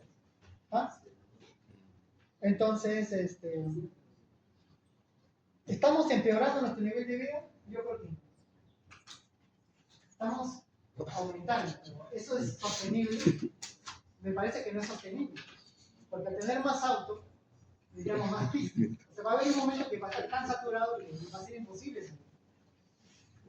Porque y además va a haber más autos, más emisión de combustible fósil, ¿no? Claro que con el gas ya nos mejoró un poco eso. El gas contamina un combustible que la gasolina, ¿no? Pero de todas maneras se contamina más. Entonces, a medida que ahora también hay menos muertes infantiles. O sea, los niños llegan a ser adultos. Antes no. Antes la gente tenía un montón de hijos, ¿por qué? Porque se les morían los hijos en infancia. Y las mujeres también morían porque como tenían que parir bastantes hijos, en eso uno le fallaba y moría. Entonces la mortalidad materna era bien alta. Y la mortalidad infantil también era bien alta. Ahora ya no es tan alta, ¿no? Con todo lo malo que hay, con todo lo malo, ha disminuido drásticamente. Ahora, ¿cuál es la expectancia de vida? Antes la gente a los 30 años ya era vieja. En las épocas más o menos de 1600, 30 años eran viejas. Los precolombinos no llegaban a tanta edad. Ellos morían a los 25 años.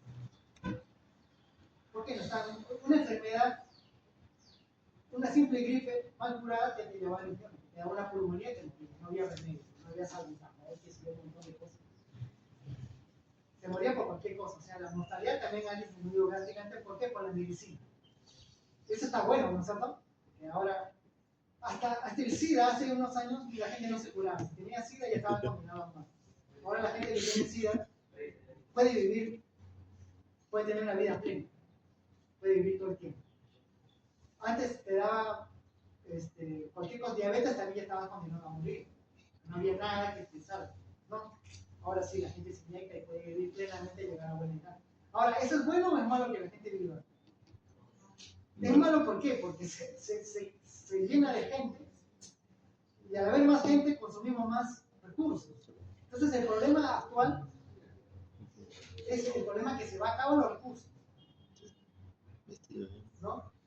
Los recursos se van a acabar, ese es el gran problema. El problema no es, la pobreza es problema, sí, pero eso no podemos quejarnos porque cada vez en el mundo, no digo el Perú, en el mundo, la pobreza está disminuyendo. Lo que está aumentando es la población humana está aumentando y viviendo más. Ahora que los viejos vivan más, también es un problema. Porque ellos ya no producen. Sino ellos hay que mantenerlos. Es bueno que vivan porque son nuestros padres, pues los queremos tener vivos todo el tiempo. Pero el Estado tiene que pagar jubilación y ellos en sus cálculos está que las personas deben vivir hasta 70 años, ¿no? Porque les pagan su pensión, ¿no? Pero si vive en 90, 100 años y después tiene que seguir. Ibáñez. Entonces, cuente, ¿quiénes pagan eso? Nosotros. Pagan los que están comenzando a trabajar, porque ellos están pagando, y cuando ellos estén viejos le van a pagar a los otros, ¿no? Pero se imaginan una sociedad en que hay un montón de abuelitos viejitos y solamente un montón y un poquito de jóvenes, esos le van a hacer trabajar y le van a descontar un montón, ¿no? Porque tengan vida digna. Eso es lo que está pasando en Europa. Acá en el Perú la población juvenil es mucha mayor que la anciana. Eso al menos es un buen dato. Pero en Europa, como ya no quieren tener hijos, o tienen uno nomás o dos, la población anciana es mucho mayor que la población de jóvenes. Peor aún, la población joven pero ni siquiera son del país, sino son refugiados. Se están reproduciendo más los exiliados, los que viven ahí, que los nacionales. Porque los europeos tienen pocos hijos porque tienen miedo, no sé, quieren vivir su soltería. También es lícito, ¿no? No tienen muchos hijos los europeos. Se están llenando por ejemplo, en Francia ya se ha llenado de islámicos y negros. La selección francesa, la minoría son blancos, ¿no? 2 jugadores, 3, la mayoría. ¿Es malo eso? No es malo, es la dinámica.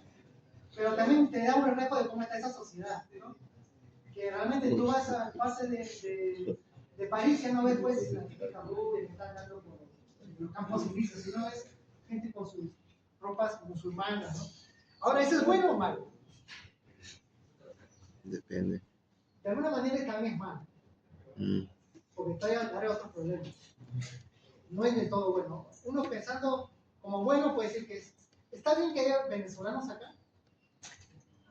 No son tan diferentes a nosotros, ¿no? A fin de cuentas, tú a veces apenas lo distingues cuando hablan, ¿no? Porque puede pasar. Y además, no creo que sea muy chocante la inmigración venezolana. Claro que han venido delincuentes, porque también hay delincuentes peruanos tampoco, ¿no? Lo que secuestran, todos son venezolanos, también hay peruanos, ¿no? El monstruo era peruano, ¿no? ¿Sí o no? El monstruo, ¿no? Entonces tampoco puedes achacar la culpa a una población, sino que siempre ha habido. Lo que pasa es que se han refinado, ¿no? Ha habido exportación de, ¿cómo se llama? Tecnología, ¿no? La tecnología del crimen ha aumentado, ¿no? La manera de cómo hacen. Bien.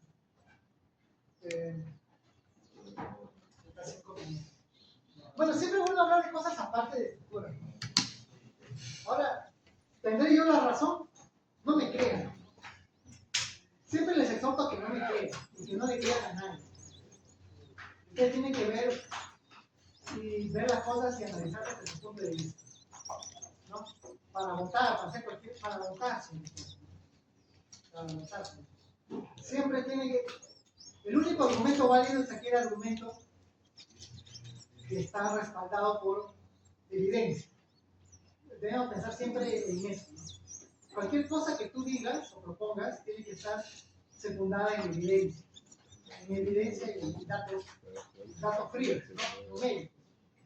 Pues lo que yo estoy diciendo, de que cada vez hay menos, cada vez en el mundo hay menos pobres, ¿es un dato falso o real? Que se viven los datos que hay, ¿no? El FAO, que miran la pobreza y el grado de bienestar social que hay en la humanidad. ¿Ha mejorado o empeorado en estos años? En el Perú, ¿ha mejorado o disminuido? Claro que en algunos países mejora más rápidamente que en otros, ¿no? Acá habíamos mejorado así. De un momento estamos mejorando, pero ya no en esos, la pendiente no era tan elevada, sino la pendiente se inclinó. Por eso empecemos con 45 grados y no ahora con 15 grados. 10 grados. ¿Me entienden, no? ¿Qué son matemáticas? Ahora lo que no queremos es que se vuelva 0 grados, y peor que la pendiente sea negativa y cada vez. Porque hay países que ha ocurrido eso. Que han estado aumentando, llegamos y, por ejemplo, Japón, ¿no? Japón en un momento llegó a un punto y después ya no creció, hubo una recesión que nos ha recuperado. Ahora ha disminuido un poco, pero ahora de nuevo está arriba. Japón, porque veo que es uno de los países que tienen más bienestar social en el mundo, ¿no? Pero no ha llegado a los extremos de. Con todo eso, no es peor que el Perú, está bien. Los países que están disminuyendo bastante su estándar de vida son los países europeos. Pronto. El peor de todos es Francia. Francia está bajando su nivel de. ¿Cuáles son los países europeos que están con su pendiente bien levantada y están llamados a convertirse en las nuevas potencias europeas? Alemania no. Alemania estaba hace unos años bien, pero parece que está comenzando a disminuir su tendencia de desarrollo. Lo que están es Checoslovaquia, Polonia. Hasta los países nórdicos están disminuyendo su calidad de vida. Hay más delincuencia. Los países que tienen mejores cifras en todos son Checoslovaquia y Polonia. ¿No? Ahora, hay que ver buenos ejemplos para copiarnos.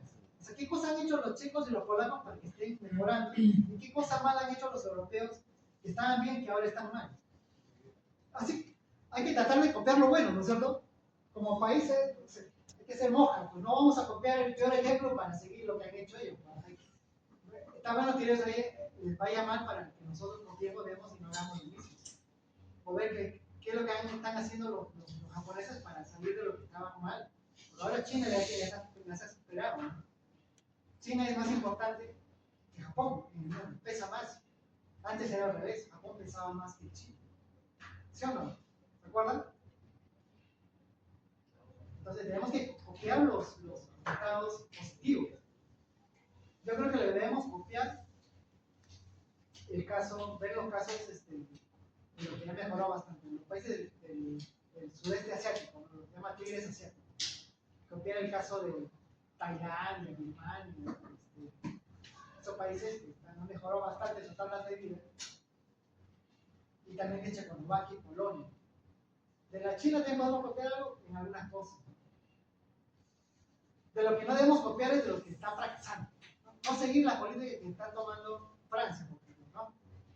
Porque numéricamente no les va bien. Ahora están, de cada unos 30, 40 años se va a convertir en tercer mundo. Aceleradamente está bajando. Están desesperados. Ahora, ¿por qué?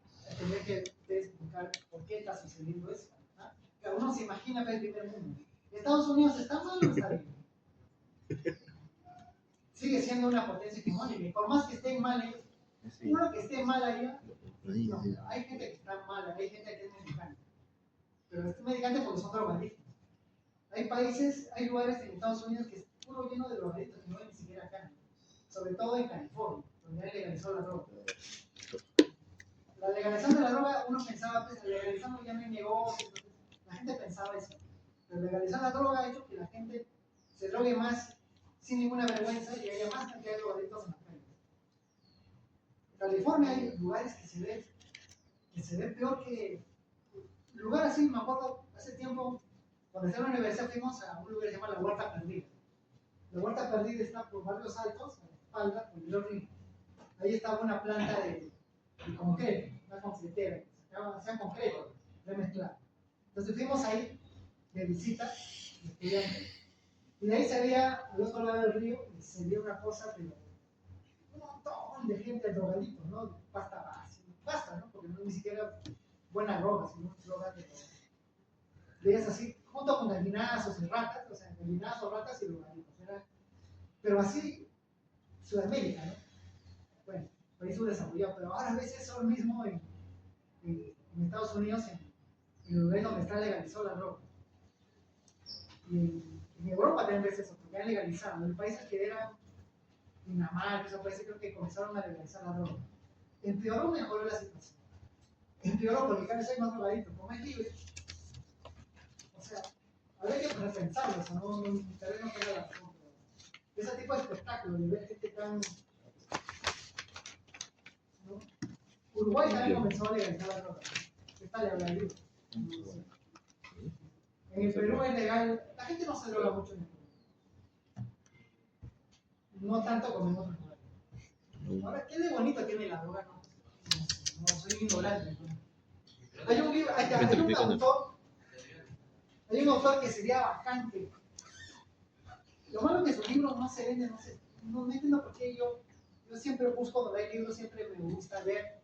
Y si veo un libro que me gusta, lo compro. Yo siempre estoy en la cacería. En una biblioteca que me siento orgulloso de mi biblioteca, más o menos grande, con libros, temas que me gustan. Y hay un autor que me gustaría tener su libro. Si lo veo al tipo ahí, su libro, lo compro, pero sin pensar. Se llama Escotado.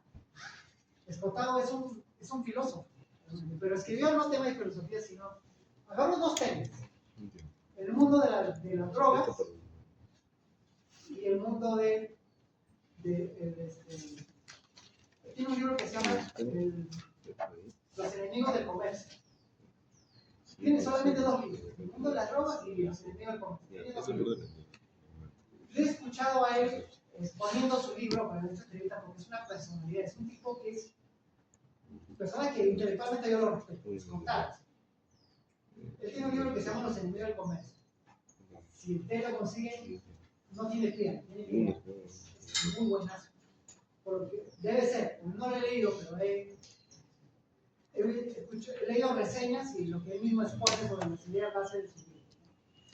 Escotar. Y también he escrito sobre las drogas. He escrito sobre esos dos temas. No. Otro autor que me gusta a mí es otro filósofo que se llama Bertrand Russell. Y soy medio fanático de él porque tal vez no coincido con sus ideas, pero la manera como lo expone sus ideas. Ayúdame a hablar de Bertrand Russell.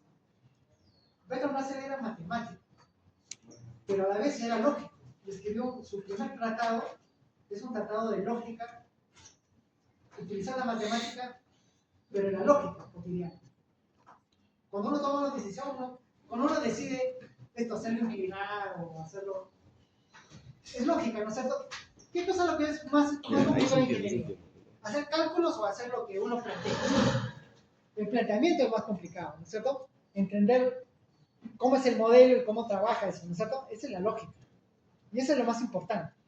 Entonces, si nosotros de esa manera, como pensamos en ingeniería, pensamos en otras cosas en la vida, en nuestra vida cotidiana, en elegir a un político de manera racional, sería la cosa mejor, ¿no es cierto? Pero lo que pasa es que nos dejamos llevar por nuestras pasiones. Lo que hace Russell lo que propone siempre en su manera de pensar es que como somos matemáticos, nos gusta la ingeniería, tenemos que tener una perspectiva, una manera de pensar. Entonces tiene un libro que se llama La perspectiva científica. Ese libro es fácil de leer. Lo que me gusta de ver a Russell es que aparentemente son temas áridos, pero lo explica de una manera tan sencilla. O sea, eso quiere decir que es un tipo muy inteligente. ¿No? Es algo tan complicado, te lo vas a entender, es que es un genio, ¿no? A mí me parece un genio. Bertrand Russell es uno de mis autores favoritos. Descotado también. A ellos sí, claro, no lo sigo así a pie de la letra, porque de repente también se equivocan, ¿no es cierto? De repente algunos temas tiene derecho, ¿no? Porque algunos se equivocan. Pero al menos es bien racional su arquitectura de pensamiento, ¿no? Una tras de otro y no. pues hay que pensar en eso. Entonces, si les recomiendo un libro para pensar, sería Bertrand Russell y Para Bertrand Russell tiene un escribir libro que se llama ¿Por qué no soy cristiano? esto. Si son católicos, la gente les Tiene choca. que ser. O Es una cristiano. Tiene- Y lo dice de una manera que de repente puedes discernir de la manera de cómo él piensa, pero te va a hacer pensar. Él se declaraba no cristiano, se consideraba Sí. religioso, pero no cristiano. Y también es contado también que por ahí Deja cero. dice, él habla de pobreza, ¿no? Que las religiones siempre promueven, algunas religiones promueven la pobreza en contra de la riqueza. ¿Cuál es peor, la riqueza o la pobreza? La pobreza es peor, ¿no? Pero para las religiones es al revés. Para las religiones, sobre todo las cristianas, es al revés. El ser pobre es visto como una virtud. Y ser rico más bien es una calamidad. Sí, de acá para abajo. ¿Se acuerdan del sermón de la montaña? Bienaventurados los pobres. Y también Cristo Sí, de dice, acá para allá. es más fácil que un camello pase por el edificio de una aguja que un rico en el reino de Dios. O sea, está diciendo que los ricos no es bueno ser rico, ¿no es cierto? Más bien hay que ser pobre, ¿no? Alientan a ser pobre, ¿no? Porque si eres pobre, o sea, ya estás con un punto más para llegar al paraíso. Es bueno ser pobre. ¿Está bien eso? ¿Se dan cuenta que la lógica, ya, hay que pensar? Ahora, vean cómo pueden defender lo otro, ¿no? Hay que ponerse en las dos posiciones, ¿no? Ahora de repente lo que quiere decir es la humildad, la pobreza, no ser tan avaro y juntar mucho dinero, ¿no? Pero a veces uno no junta dinero, sino uno quiere tener